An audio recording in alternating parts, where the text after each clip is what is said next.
الحمد لله رب العالمين والصلاة والسلام على أشرف المرسلين. هذا الضنبو هل كان هنصوب حيمجرو وحن تأكيدين ياون مدح رقميدada iyo ismada halkan isugu yimid inay nabad ka taliyeen waa markii labaad ama markii saddexaad mar afraad iyo mar shanaad boo waanu ka talinaynaa waxaanu la hadlaynaana waxa weeyi ahlul uquusha dadka ismada ah dadka garaadada ah culamaa u diinka madaxda kale dhaqanka ee uqaashu ay ka mid yihiin dadka kale maanta wax garadka wax ka go'aan annagu siyaasiyiin ma nihin maanta waxaanu fariinta u gudbinaynaa iyo gogosha nabadeed annagoo ka wakiila ummadda reer Somaliland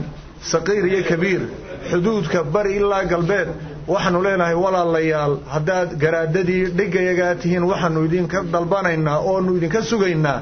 maanta ballanka aanu qaadnay ee Ilaahay hortii idinkaga dalbanayno inaad jawaab degdeg ah nasiisaan oo maanta iyo berri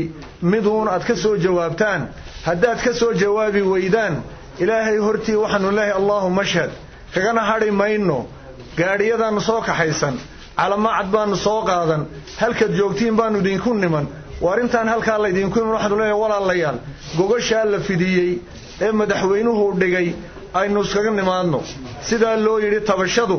way farabadan tahay waa la qiraya bani aadamku ma dhargo waxaanu leenahay wixii maqana halkeeda loogu tagayaa kii wixii idinka maqnaa haystana waa laga qaadayaa waxaan filayaa in nin odayo siyaasi ah uu yiri waxaan madaxweynaha in baan isugu nimaadno ninka gogosha soo fadhiista xaqiisii buu helayaa wuxuu tabanayay buu ka sheekaynayaa maanta waxa weeye beesha dhulbahante anigoon dhulbahante kala qaadayn oon buu hoodlay caynabiyo odhanayn maanta meesha la yiraahdo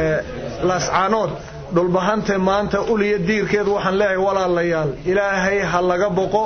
dib ha loo soo noqdo rajihii islaamnimo iyo wala dhalashadii ay naga dhaxaysay deko safaare gurigu ka dhashay weeyi waa gurigii uu ka dhashay garaadkii maanta London intuu tagay ka soo qaaday Ingiriiska ee calankii waxaan leeyahay inagama maqna maantana ragga inaga dhimanaya ma istaahilaan walaal hadalkii waanu dheeraynay waxaanu idin leenahay jawaab baan idinka sugaynaa hadii la leeyahay gogol bay Soomaaliland fidiso madaxweynihii fidiyay wuu fidiyay